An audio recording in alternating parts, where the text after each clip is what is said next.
तारीखें मिटी, कहानियां छुपी, तलवारें चली, पर आवाजें न रुकी। ईंटों को तोड़ा, इमारतें गिराई, मगर आस्था की जड़ें कभी न हिलाईं। एक मंदिर था, न मिट्टी से बना न पत्थर से बना, वो तो भक्तों की श्रद्धा से था तना। जहां हर दीवार में गूंजती थी पुकार, हर हर महादेव अनंत अपार।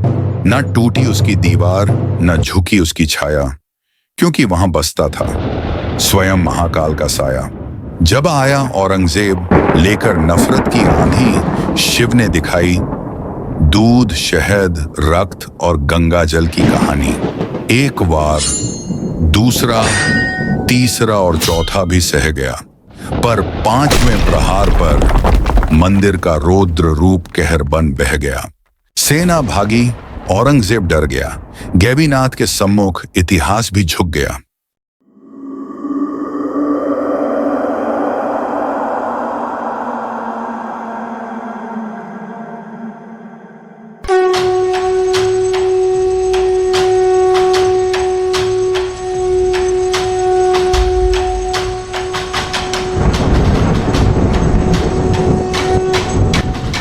भारत के इतिहास में ऐसे अनेक दिव्य मंदिर रहे हैं जो इस्लामिक आक्रांताओं के क्रूर इरादों का शिकार बने। अयोध्या, काशी और मथुरा जैसे पवित्र नगरों सहित देश के असंख्य छोटे बड़े मंदिरों को मजहबी उन्माद की आग में झोंक दिया गया। कट्टरपंथ की उस आंधी ने न केवल मंदिर की दीवारों को तोड़ा, बल्कि हमारे सनातन धर्म और हिंदू आस्था को भी ललकारा और बेइज्जत किया। लेकिन कुछ मंदिर ऐसे भी थे जहां ये आक्रांता अपने मंसूबों में कभी सफल नहीं हो सके, जिन्हें कोई ताकत, कोई तलवार झुका नहीं सकी। ऐसा ही एक दिव्य और चमत्कारी मंदिर पूर्वी मध्य प्रदेश में स्थित एक त्रेताकालीन शिवधाम है।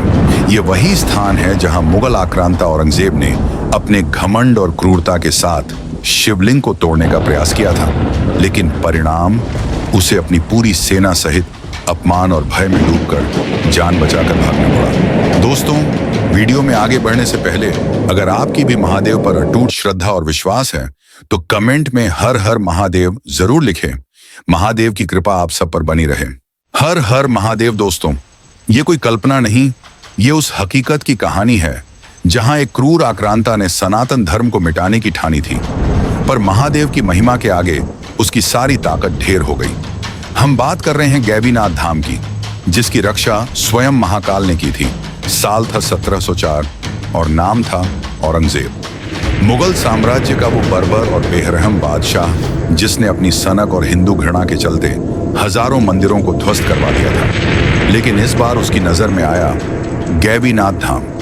अपने साथ लाया हजारों सैनिकों की सेना और नियत थी महादेव के मंदिर को मिटा देना। जैसे ही वो मंदिर की ओर बढ़ा, कुदरत ने उसका रास्ता रोकना शुरू कर दिया।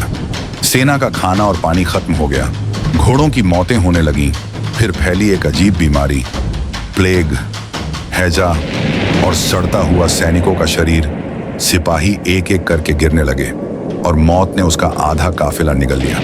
पर औरंगजेब नहीं रुका और वह गैवीनाथ धाम अपनी आधी हो चुकी सेना के साथ पहुंचा और अपने सैनिकों को आदेश दिया कि शिवलिंग को आरी से काट दो। सैनिकों ने शिवलिंग काटना शुरू किया और एक एक करके उनकी वही मौत होना शुरू हो गई। फिर उसने खुद तलवार उठाई और शिवलिंग पर वार किया। पहले वार से निकला दूध, दूसरे वार से शहद, तीसरे वार से रक्त और चौथे से गंगा जल। जैसे ही पांचवां वार हुआ, लाखों मधुमक्खियां उस शिवलिंग से बाहर निकल आई।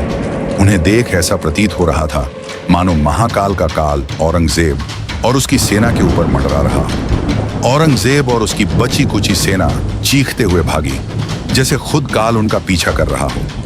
आज भी उस शिवलिंग पर तलवारों के निशान हैं। आज भी उस शिवलिंग में आरी के द्वारा काटा गया निशान मौजूद है। और आश्चर्य की बात यह कि वो शिवलिंग खंडित होने के बावजूद पूरे देश में पूजा जाता है, क्योंकि वही शिवलिंग गैवीनाथ महादेव हैं, जिन्होंने न सिर्फ मंदिर को बल्कि एक पूरे नगर की रक्षा की थी। और यही कारण है कि गैवीनाथ धाम आज भी उतना ही पवित्र है जितना कि चार धाम। हर हर महादेव। दोस्तों, मध्य भारत की धरती पर विंध्य की गोद में बसा है एक चमत्कारी स्थल, गैवीनाथ धाम, जो आज भी भक्ति और आस्था का केंद्र बना हुआ है। मध्य प्रदेश के सतना जिले से करीब 35 किलोमीटर दूर स्थित है।